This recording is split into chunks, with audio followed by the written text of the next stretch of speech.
ಅದಕ್ಕೆ ಸ್ಪಷ್ಟನೆ ಕೊಡ್ತಾ ಇದ್ದೀವಿ. ಏನು ಶಿವಕುಮಾರ್ ಅವರು ಹೇಳ್ತಾರೆ, ನತ್ತಬೇಲೆ ಸೊಸೈಟಿನಲ್ಲಿ ಅಲ್ಲಿ ಒಂದು ಶೇರ್ ಇರಬೇಕಾದ್ರೆ ಸ್ಥಳೀಯರಾಗಿರ್ಬೇಕು, ಹಾಲು ಹಾಕಿರ್ಬೇಕು ಅಂತೆಲ್ಲನೂ ಏನು ಮಾತನಾಡಿದ್ದಾರೆ. ನತ್ತಬೇಲೆಯಲ್ಲಿ ಸನ್ಮಾನ್ಯ ಎಸ್.ಎನ್. ನಾರಾಯಣಸ್ವಾಮಿಯವರು ಹಾಲು ಹಾಕಿದ್ದಾರಾ ಇಲ್ಲ, ಹಸು ಇದೆಯಾ, ಇದನ್ನ ಇವರೇನೋಗಿ ದಿನ ಚೆಕ್ ಮಾಡ್ಕೊಂಡು ಬಂದಿದ್ದಾರಾ? ಇಲ್ಲ. ಅವರಲ್ಲಿ ಸುಮಾರು 2-3 ವರ್ಷದಿಂದ ಅವ್ರೇನು ಫಾರಂ ಇದೆ, ಆ ಫಾರಮಿಂದ ಅಲ್ಲಿರ್ತಕ್ಕಂಥ ಅವರು ನೋಡ್ಕೊಳ್ತಕ್ಕಂಥ ಒಬ್ಬ ಲೇಡಿ ಅವರ ಹೆಸರಲ್ಲಿ ಹಾಲಾಗ್ತಾ ಇದ್ದಾರೆ. ಹಾಲು ಬಿಲ್ಲನ್ನ ಅವರು ಬರ್ಕೊಟ್ಟಿದ್ದಾರೆ. ಏನು IM ಹೆಸರಿಗೆ ಹಾಲು ಬಿಲ್ಲು ಮತ್ತು ಬರ್ತಕ್ಕಂಥ 5 ರೂಪಾಯಿನ ಬರ್ಕೊಟ್ಟಿದ್ದಾರೆ. ಹಾಗೂ ಅಲ್ಲಿ ಏನು ದಾಖಲಾತಿಗಳು ಬೇಕೋ ಅವೆಲ್ಲ ಪಡೆದುಕೊಂಡು ಆ ಊರಿನ ಮುಖಂಡರುಗಳ ಒಂದು ನೇತೃತ್ವದಲ್ಲಿ ಅವರೇ ಸ್ವಯಂಘೋಷಿತವಾಗಿ ಊರಿನವರೆಲ್ಲ ಸೇರಿ ಒಬ್ಬರನ್ನ ಅಲ್ಲಿ ಇವ್ರನ್ನ ಸದಸ್ಯರನ್ನ ರಾಜೀನಾಮೆ ಕೊಡಿಸಿ ಇವ್ರನ್ನ ಕೋಪ್ ಮಾಡಿಕೊಂಡು ಡೈರೆಕ್ಟ್ ಮಾಡ್ಕೊಂಡಿದ್ದಾರೆ. ಹಾಗೂ ಇವರು GVMನಲ್ಲಿ ಡೆಲಿಗೇಟ್ ಆಗಿ ಕೂಡ ಭಾಗವಹಿಸಿದ್ದಾರೆ.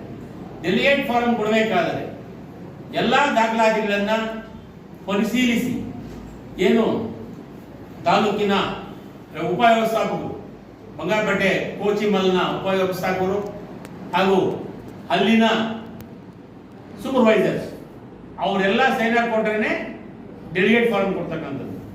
ಇವ್ರು ಹೇಳ್ತಾರೆ ಎಲ್ಲ ಫೋರ್ಜರಿ. ಏನು ಇವರೇನೇ ಇವರು ಅದ್ರ ಬಗ್ಗೆ ಪರಿಶೀಲನಾಧಿಕಾರಿಗಳು ಇವರು ಹೇಳಲಿಕ್ಕೆ. ಶಿವಕುಮಾರ್ ಏನು ಅವ್ರು ಹಾಲು ಹಾಕಿದ್ದಾರಾ, ಹಾಲು ಹಾಕಿಲ್ವಾ, ಹಸು ಇದೆಯಾ, ಅಲ್ಲಿ ಅವ್ರು ಶೇರ್ ಕಟ್ಟಿದ್ದಾರಾ, ಅಲ್ಲಿ ಆಡಿಟ್ ಆಗಿದೆಯಾ, ಅವೆಲ್ಲ ಇದ್ರೇನೆ ಡೆಲಿಗೇಟ್ ಕೊಡ್ತಕ್ಕಂಥದ್ದು. ಅಫಿಷಿಯಲ್ಸ್ ಲೆವೆಲ್ನಲ್ಲಿ ಅವೆಲ್ಲ ಪರಿಶೀಲನೆ ಮಾಡಿ ಕೊಟ್ಟಿದ್ದಾರೆ. ಹಂಗೂ ಏನಾದ್ರು ಹೆಚ್ಚು ಕಮ್ಮಿ ಇದ್ರೆ ಅದ್ರ ಸಕ್ಷಮ ಪ್ರಾಧಿಕಾರ ಇದೆ, ಅಲ್ಲಿ ಬೇಕಾದ್ರೆ ಕ್ವಶನ್ ಮಾಡ್ಬೋದು. ಸುಮ್ಮನೆ ಪ್ರೆಸ್ ಮೀಟ್ ನಲ್ಲಿ ಕೂತ್ಕೊಂಡ್ಬಿಟ್ಟು ಅವ್ರು ಹಂಗ್ ಮಾಡಿದ್ದಾರೆ, ಇವ್ರು ಹಿಂಗ್ ಮಾಡಿದ್ದಾರೆ, ಇದು ಬೋಗಸ್ಸು ಅಂತ ಹೇಳಲಿಕ್ಕೆ ಏನ್ ಅಧಿಕಾರ ಇದೆ? ಆಯ್ತು, ಹಂಗೂ ಬರ್ತೀನಿ. ನೀನೆಲ್ಲ ಇಷ್ಟೆಲ್ಲ ಕೋಆಪರೇಟಿವ್ ಆಕ್ಟ್ ಬಗ್ಗೆ ತಿಳ್ಕೊಂಡು ನೀನು ಮಾತನಾಡ್ತೀಯಲ್ಲ, ನಿನ್ನ ವ್ಯಾಪ್ತಿ ಏನಪ್ಪ? ಬಂಗಾರಪೇಟೆ ತಾಲೂಕಿನಲ್ಲಿ ನಿಂದೇನು?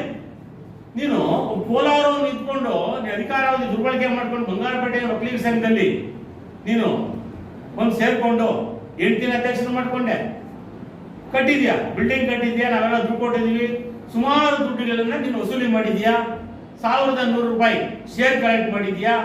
ಆಯ್ತು, ನಾನು ಕೇಳ್ತೀನಿ ಇವಾಗ 13 ವರ್ಷದಿಂದ ನೀನು ಏನು ಡೊನೇಷನ್ಸ್ ಕಲೆಕ್ಟ್ ಮಾಡಿದ್ಯಾ ಅದು ಲೆಕ್ಕ ಕೊಟ್ಟಿದ್ಯಾ? ಆಮೇಲೆ ಶೇರ್ ಕಲೆಕ್ಟ್ ಮಾಡಿದ್ಮೇಲೆ ಕಾನೂನು ಏನ್ ಹೇಳ್ತದೆ? ವರ್ಷಕ್ಕೊಂದ್ಸರಿ ಜನರಲ್ ಬಾಡಿ ಮೀಟಿಂಗ್ ಮಾಡಬೇಕು. ಮಾಡಿದ್ಯಾ? ಮಾಡಿಲ್ಲ. ಆಮೇಲೆ ನೀನೇನು ಶೇರ್ ಕೊಟ್ಟಿದ್ಯಾ, ID ಕಾರ್ಡ್ಸ್ ಕೊಟ್ಟಿದ್ಯಾ, ಅದನ್ನ ಚುನಾವಣೆ ಮಾಡ್ಬೇಕಲ್ಲ. ನೀನು ಅಧ್ಯಕ್ಷ ಹೆಂಗಾದಿ? ನೀನು ಸ್ವಯಂ ಘೋಷಿತವಾಗಿ ನೀನು ಹೆಂಡತಿನ ಮಾಡ್ಕೊಳ್ತೀಯಾ, ನೀನು ಅಧ್ಯಕ್ಷನಾಗ್ತೀಯಾ, ಇನ್ನೊಬ್ರು ಮಾಡ್ಕೊಳ್ತೀಯಾ, ಇದೆಲ್ಲ ಕಾನೂನು ಬಗ್ಗೆ ಗೊತ್ತಾಗಲ್ವ ನಿನ್ಗೆ?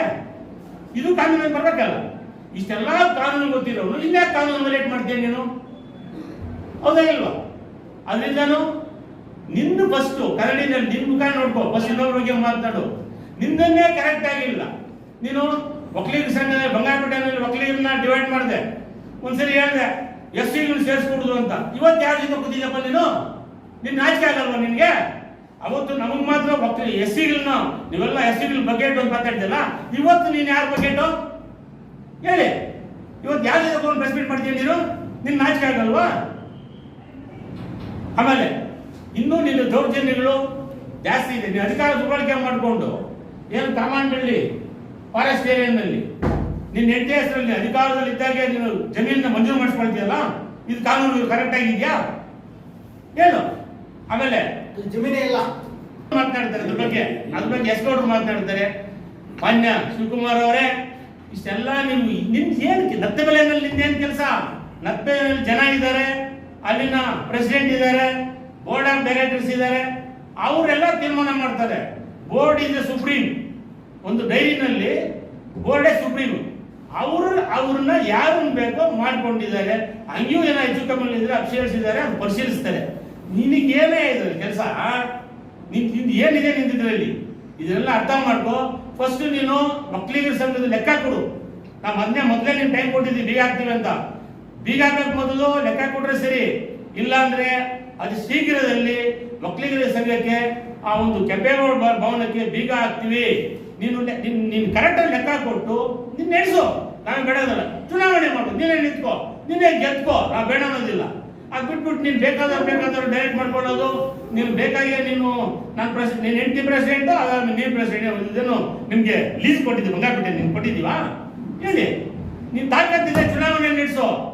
ಮೊನ್ನೆ BID ಬ್ಯಾಂಕ್ ಎಲೆಕ್ಷನ್ ಅಲ್ಲಿ ಏನು ಮಾಡಿದೆ? ನೀನು ಯಾರು ಸಪೋರ್ಟ್ ಮಾಡಿದೆ? ಏನು ಮಾಡ್ಕೊಂಡೆ? ಏನು ಕಿತ್ಕೊಂಡೆ ನೀನು ಬಂದಲ್ಲಿ ಚುನಾವಣೆಯಲ್ಲಿ? ನನ್ನ ಬಗ್ಗೆ ಎಷ್ಟು ಇದು ಮಾಡಿದೆ ನೀನು? ಗೆದ್ಕೊಂಡ್ಯಾ? ಇದು ಅಷ್ಟೇ. ನಿನಗೆ ಅದೇ ಹೇಳ್ತಾರಲ್ಲ, ತಾಕತ್ತಿದ್ರೆ ಗೆಲ್ಲು ನೋಡೋಣ. ಇಲ್ಲ ನೀನು ಬಾ, ನೀನು ಡೆಲಿಗೇಟ್ ಹಾಕೊಂಡು ನಿಂತ್ಕೋ ಚುನಾವಣೆಯಲ್ಲಿ. ಸುಮ್ಮನೆ ನಮ್ಮ ಶಾಸಕರ ಬಗ್ಗೆ ಈಗೆಲ್ಲ ಮಾತನಾಡಿದ್ರೆ ಮುಂದಿನ ದಿನದಲ್ಲಿ ನಿನಗೆ ಭಾರಿ ಒಂದು ನಾವು ವಿರೋಧ ಕೊಡ್ತೀವಿ. ಹುಷಾರಾಗಿರ್ಬೇಕು ನೀನು ಶಿವಕುಮಾರ್ ಅವರೇ. ಎಷ್ಟೇ ಕೊಡ್ತಾ ಇದ್ದೀವಿ, ನಿಂದು ಜಾಸ್ತಿ ಆಯ್ತು ಬಂಗಾರಪೇಟೆನಲ್ಲಿ ನಿನಗೆ. ಅವನ ಬಗ್ಗೆ ಮಾತಾಡಕ್ಕೆ ಬೇಜಾರಾಗ್ತದೆ. ಅವ್ನಿಗೆ ಮಾನ ಮರ್ಯಾದೆನೂ ಇಲ್ಲ. ಬಂಗಾರಪೇಟೆ ನಮ್ಮ ಒಕ್ಕಲಿಗರ ಮಾನ ಮರ್ಯಾದೆನೂ ಇಕ್ಕಲ್ಲ. ಒಕ್ಕಲಿಗರ ಸಂಘ ಅಂತ ಹೇಳಿ ಅವನೇ ಸ್ವಯಂ ಘೋಷಿತ ಅಧ್ಯಕ್ಷನಾಗಿ ಇಲ್ಲಿ ಒಕ್ಕಲಿಗರಲ್ಲಿ ಸಮಸ್ಯೆ ಸೃಷ್ಟಿ ಮಾಡೋದು ಬಿಟ್ರೆ ಅವನು ಒಕ್ಕಲಿಗರಿಗೆ ಅಂತ ಏನು ಮಾಡಿದ. ಇವತ್ತು 3-4 ವರ್ಷಗಳಿಂದ ಹೇಳ್ತಾ ಇರೋದು ಅವನಿಗೆ, ನಿನಗೆ ಮಾನ ಮರ್ಯಾದೆ ಇದ್ರೆ, ನೀನು ಕರೆಕ್ಟ್ ಆದ ಒಕ್ಕಲಿಗನಾದ್ರೆ ಒಕ್ಕಲಿಗರ ಸಂಘದ ಲೆಕ್ಕ ಏನಿದೆ ಆ ಲೆಕ್ಕವನ್ನ ಕರೆಕ್ಟಾಗಿ ತೋರಿಸು, ಆಡಿಟಿಂಗ್ ಮಾಡಿಸು. ಎಲ್ಲ ಸದಸ್ಯರಿಗೆ ಇವತ್ತು ಯಾರು ದುಡ್ಡು ಕಟ್ಟಿದ್ದಾರೆ, ಅರ್ಧ ಜನಕ್ಕೆ ಗುರುತಿನ ಚೀಟಿನೇ ಕೊಟ್ಟಿಲ್ಲ, ಇನ್ನು ಅರ್ಧ ಜನಕ್ಕೆ ಬೋಗಸ್ ಚೀಟಿನ ಕೊಟ್ಟು ಯಾಮಾರಿಸಿದ್ದಾನೆ ಇವತ್ತು ಒಕ್ಕಲಿಗರನ್ನೆಲ್ಲ ಪೂರ್ತಿ ತಾಲೂಕಲ್ಲಿ. ಇವತ್ತು ಯಾವುದೇ ಒಂದು ಕಾರ್ಯಕ್ರಮ ಇನ್ನೊಂದು ಆಗ್ಬೇಕಂದ್ರೆ ನಾವು ಎಲ್ಲ ಯಾವುದೇ ಪಕ್ಷ ಇರ್ಬೋದು, ಬಂಗಾರಪೇಟೆ ತಾಲೂಕಿನ ಎಲ್ಲಾ ಒಕ್ಕಲಿಗರು ಒಟ್ಟಿಗೆ ಹೋಗಕ್ಕೆ ನಾವು ರೆಡಿ ಇದ್ದೀವಿ. ಇವನು ಕೋಲಾರಿಂದ ಬಂದು ಇಲ್ಲಿ ನಮ್ಮ ಬಂಗಾರಪೇಟೆ ಅಲ್ಲಾಡಿಸ್ತಾ ಇದ್ದಾನೆ. ಅದು ಜಾಸ್ತಿ ದಿವಸ ನಡೆಯೋದಿಲ್ಲ ಶಿವಕುಮಾರ್. ನೀನಿವತ್ತು ಏನ್ ಮಾಡ್ತಾ ಇದೆಯಲ್ಲ ಗೊತ್ತಿದೆ. ಪ್ರತಿ ವಿಷಯದಲ್ಲಿ ಮೂಗು ತೋರಿಸ್ತಾ ಇದೆಯಾ ನೀನು ಒಕ್ಕಲಿಗರು ಅಂತೇಳಿ ಒಕ್ಕಲಿಗರಿಗೆ ಏನ್ ಮಾಡಿದ್ಯಾ? PLD ಬ್ಯಾಂಕ್ ಚುನಾವಣೆಯಲ್ಲಿ ಇದೇ ನಮ್ಮ ಒಕ್ಕಲಿಗರ ಸಂಘ, ನಮ್ಮ ಒಕ್ಕಲಿಗರ ನಾರಾಯಣ ಸ್ವಾಮಿ ಅವರು 7 ವರ್ಷಗಳ ಅಧ್ಯಕ್ಷರಾಗಿದ್ರು PLD ಬ್ಯಾಂಕ್ ಅಲ್ಲಿ. ಅವ್ರಿಗೆ ಎದುರಿಗೆ ಯಾರನ್ನ ಕ್ಯಾಂಡಿಡೇಟ್ ಮಾಡಿದೆ ನೀನು? ಒಕ್ಕಲಿಗರನ್ನ ಮಾಡ್ದ ನೀನು ಒಕ್ಕಲಿಗರಿಗೆ ಸಹಾಯ ಮಾಡಕ್ ಬಂದಿದ್ಯಾ ಇಲ್ಲಿ? ನೀನು ಯಾವ ಸಮುದಾಯದವ್ರನ್ನ ನಿಲ್ಲಿಸಿದೆ ಚುನಾವಣೆಗೆ? ಅದೇ ರೀತಿ ನಮ್ಮ ಮೂತನೂರು ವೆಂಕಟೇಶ್ ಗೌಡರಿಗೆ ಎದುರಿಗೆ ಯಾರನ್ನ ನಿಲ್ಲಿಸಿದೆ? ನೀನು ಯಾವ ಸಮುದಾಯ? ಅವ್ರ ಒಕ್ಕಲಿಗರ? ನೀನು ನಮ್ಗೆ ಇಲ್ಲಿ ಒಕ್ಕಲಿಗರ ಮುಖಂಡನ. ನೀನು ಘೋಷಣೆ ಮಾಡ್ಕೊಂಡ್ರೆ ಆಗಲ್ಲ. ನೀನು ಫಸ್ಟ್ ಇಲ್ಲಿ ಲೆಕ್ಕಗಳನ್ನು ಕೊಡು. ಪ್ರತಿಯೊಂದರಲ್ಲಿ ನೀನು ನಮ್ಮ ಶಾಸಕರನ್ನ ಗೆದ್ದಕ್ಕೆ ಬರ್ತೀಯಲ್ಲ, ಪ್ರಾಮಾಣಿಕ ನಾನು ಅಂತ ಹೇಳ್ತಿ. ಯಾವ್ದ್ರಲ್ಲಿ ಪ್ರಾಮಾಣಿಕ ನೀನು? ಎಲ್ಲಿ ನಿನ್ನ ಪ್ರಾಮಾಣಿಕತೆ ಇದೆ? ಯಾವ್ದ್ರಲ್ಲಿ ಪ್ರಾಮಾಣಿಕತೆ ತೋರಿಸಿದ್ಯಾ? ನಿನಗೆ ರಾಜಕೀಯ ಮಾಡ್ಬೇಕಂತ ದಮ್ಮಿದ್ಯಾ? ನೀನು ಎಲ್ಲೋ ಒಂದು ಡೆಲಿಗೇಟ್ ಆಗೋ, ಬಾ ಚುನಾವಣೆಗೆ ನಿಲ್ಲು ನೀನು. ಅದನ್ನ ಬಿಟ್ಟು ಎಲ್ಲೋ ಹೋಗಿ ಕೂತ್ಕೊಂಡ್ಬಿಟ್ಟು ಅವರು ಯಾವ ರೀತಿ ಅವ್ರಿಗೆ ಡೆಲಿಗೇಟ್ ಕೊಟ್ಟರು, ಏನ್ ಮಾಡಿದ್ರು, ಏನಿವತ್ತು ಕೋಲಾರ ಡಿಸ್ಟಿಕ್ ಅಲ್ಲಿ ಆಗಿರೋ ಎಲ್ಲಾ ಡೈರೆಕ್ಟರ್ಗಳು ಅವರೇ ಹಾಲು ಹಿಂಡ್ತಾವ್ರ, ಅವರೇ ಎಮ್ಮೆಗಳು ಮೇಯಿಸ್ತಾವ್ರ? ಎಲ್ಲ ನೀವು ಹೋಗಿದ್ಯಾ ಅವ್ರ ಜೊತೆ ಎಮ್ಮೆಗಳು ಮೇಯಿಸಕ್ಕೆ? ಎಲ್ಲದಕ್ಕೂ ಅದಕ್ಕೆ ಬೇಕಾದಂತಹ ರೀತಿಯಲ್ಲಿ ಅವ್ರು ಮಾಡ್ಕೊಂಡಿರ್ತಾರೆ. ಇವತ್ತು ಸರ್ ನಾರಾಯಣ ಸ್ವಾಮಣ್ಣವ್ರು ಆ ಭಾಗದಲ್ಲಿ ಅವ್ರ ಜಮೀನಿದೆ, ಆ ಭಾಗದಲ್ಲಿ ಅವ್ರ ಜನ ಇದ್ದಾರೆ, ಅವ್ರಿಗೆ ಅವರು ಅಲ್ಲಿ ಹಸುಗಳನ್ನು ಕೊಡಿಸಿದ್ದಾರೆ, ಅವರು ಸಂಸ್ಥೆಯಿಂದನೇ ಹಸುಗಳಿಂದ ಹಾಲು ಹಾಕ್ತಾ ಇದ್ದಾರೆ. ಇವತ್ತು ಅಲ್ಲಿ ನಿರ್ದೇಶಕರಾಗಿದ್ದಾರೆ, ಡೆಲಿಗೇಟ್ ತಗೊಂಡಿದ್ದಾರೆ. ನೀನ್ ಯಾರು ಅದನ್ನ ಕೇಳಕ್ಕೆ? ನೀನ್ ಕರೆಕ್ಟ್ ಆಗಿದೀಯಾ? ಒಕ್ಕಲಿಗರು ಆ ಕಲ್ಯಾಣ ಮಂಟಪ ಇದೆ, ಆ ಕಲ್ಯಾಣ ಮಂಟಪದಲ್ಲಿ ಒಕ್ಕಲಿಗರಿಗೆ ಏನಾದ್ರು ಕನ್ಸೆಷನ್ ಕೊಡ್ತಾ ಇದೀಯಾ ನೀನು? ಬಂದಿದ್ದನ್ನ ಪೂರ್ತಿ ತಗೊಳ್ತಾ ಇದೀಯ, ಲೆಕ್ಕ ಕೊಡ್ತಾ ಇದೀಯ ನೀನು? ಫಸ್ಟ್ ಆ ಕೆಲಸಗಳನ್ನ ಮಾಡೋದನ್ನ ಕಲಿ ನೀನು. ಅದನ್ನ ಬಿಟ್ಟು ಒಕ್ಕಲಿಗರು ಅಂತೇಳಿ ಒಕ್ಕಲಿಗರನ್ನ ಒಡೆಯೋ ಕೆಲಸ ಬಿಡು. ನೀನ್ ಫಸ್ಟ್ ಬಂಗಾರಪೇಟೆ ಬಿಟ್ಟು ಹೋಗು, ಇಲ್ಲ ನಾವೇ ಬಿಡಿಸ್ಬೇಕಾಗುತ್ತೆ. ನಿನ್ಗೆ ಎಚ್ಚರಿಸ್ತಾ ಇದೀವಿ, ಮತ್ತೆ ನಿನ್ಗೆ ಹೇಳ್ತಾ ಇದ್ದೀವಿ. ನೀನು ಯಾವ ರೀತಿ ನಡ್ಕೋಬೇಕು ಆ ರೀತಿ ನಡ್ಕೊಂಡ್ರೆ ಸರಿ, ಇಲ್ಲ ನಿನ್ನ ಮತ್ತೆ ನಿಮ್ಗೆ ಎಲ್ಲಿಂದ ಬಂದಿದ್ಯೋ ಅಲ್ಲಿಗೆ ಕಳಿಸ್ಬೇಕಾಗುತ್ತೆ ನೀನು ಅಂತ ಹೇಳೋದಕ್ಕೆ ಇಷ್ಟಪಡ್ತೀನಿ. ನಾನು ಏನು ಅವತ್ತು ಊಟಗಳು ರೇಷ್ಮೆಗಳು, ನಾನು ಒಕ್ಕಲಿಗೆ ಅಕ್ಕ ಒಕ್ಕಲಿಗೆ ನನಗೆ ಫೋನ್ ಮಾಡ್ದ, ನಾನು ಬರ್ತಾ ಇದ್ದೀನಿ ರಾಮನಗರದಿಂದ, ನಿಮ್ಮ ಏನು ಸ್ಟೇಷನ್ ಬರಬೇಕಪ್ಪ ಅಂತ. ಇಲ್ಲ ನಾನು ಇವತ್ತು ಬರೋಕ್ಕಾಗಲ್ಲ, ನಾನು ರಾಮನಗರ ಕೂಡ ಎತ್ಕೊಂಡೋಗಿದ್ದೀನಿ. ನನ್ನ ಮೇಲೆ 2 FIR, ಅದು ಎಷ್ಟು ಸೆಕ್ಷನ್ಗೆ ಹಾಕಿದ್ಮ. ನಾನು 1 ತಿಂಗಳ ತಲೆ ಮರ್ಚ್ಕೊಂಡು ಬೇಲ್ ತಗೊಂಡಿದ್ದೀನಿ. ಅವಾಗ ಒಕ್ಕಲಿಗೆ ನನ್ನ ಕರೆದು ಬುದ್ಧಿ ಹೇಳಬೇಕಾಗಿತ್ತು, ಇಲ್ಲ ತಪ್ಪು ಮಾಡಿ ಚಪ್ಪಲಿ ಹೊಡಿಬೇಕಾಗಿತ್ತು.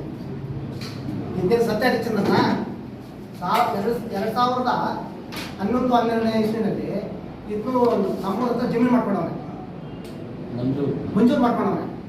ಆ ಜಮೀನೇ ಇಲ್ಲ. ಆಮೇಲೆ ಆ ಹೆಂಡತಿ ಹೆಸರಲ್ಲಿ ಎಳಮ್ಮ ಜಮೀನು ಮಾಡ್ಕೊಂಡವನೆ, ಆ ಜಮೀನೇ ಇಲ್ಲ ಅಂಥವ್ದು ಲೋನ್ ತಗೊಂಡವನೆ ರೈಟಿ ಬ್ಯಾಂಕಲ್ಲಿ. ತಿರುಗಿ ಆ ಎಮ್ಮನಿಗೆ ಎಳಮ್ಮನ ಗೊತ್ತಾಗ್ತಾ ಇದ್ದಾನೆ, ಇನ್ನೊಬ್ರು ಯಾರೋ ಎಳಮ್ಮನ ಕೊಡಿಸ್ಬಿಟ್ಟು ರಿಜಿಸ್ಟರ್ ಮಾಡ್ಸವನೆ. ಇದು ಎಷ್ಟು ಮಾತ್ರ ಸರಿ?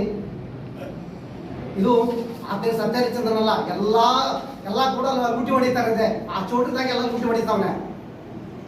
ಇಲ್ಲಿ ಒಕ್ಕಲಿಗರ ಮೇಲೆ ಒಬ್ಬರೊಬ್ಬರು ಎದ್ದು ಕಟ್ಟಿ ಇಲ್ಲಿ ಜೋರಾಗಿ ಇದು ಮಾಡ್ತಾ ಇದ್ದಾನೆ. ಯಾವ ಸತ್ಯಹರಿಚಂದ್ರನ ಇನ್ನೊಬ್ಬರ ಮೇಲೆ ಹೇಳಕ್ಕೆ ಇದು ಸರಿ ಇಲ್ಲ. ಅದು ಮಾತಾಡೋ ಸರಿ ಇಲ್ಲ. ನಾವೆಲ್ಲ ಖಂಡನೆ ಮಾಡ್ತೀವಿ. ನಮ್ಮ MLA ಅವ್ರನ್ನ ಏನಾದ್ರು ಮಾತಾಡ್ತಾನೆ, ಇದು ಸರಿ ಇಲ್ಲ. ಏನು MLA ಸಾಹೇಬ್ರ ಮೇಲೆ ಆಪಾದನೆ ಮಾಡ್ತಾ ಇದ್ದಾರೆ. ಫಸ್ಟ್ ಅವ್ರ ತಪ್ಪನ್ನು ಅವ್ರು ತಿಳ್ಕೋಬೇಕು.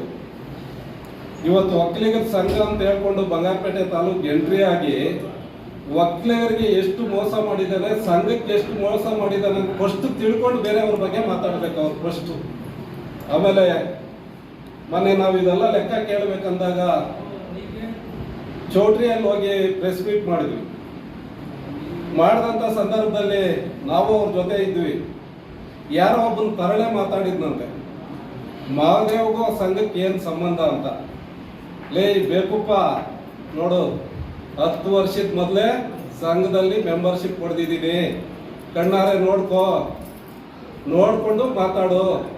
ನಿಮ್ಮ ಅಪ್ಪನ ಮನೆ ಆಸ್ತಿ ಅಲ್ಲಲೇ ಬಂಗಾರಪೇಟೆ ತಾಲೂಕು ಒಕ್ಕಲಿಗರದ ಎಲ್ಲ ಶ್ರಮದ ಶಕ್ತಿ ಅದು. ಆ ಶಕ್ತಿನ ನಿಂದು ಒಬ್ಬಂದೇ ಅಂತ ತೋರಿಸ್ಕೊಳ್ತಾ ಇದೀಯ.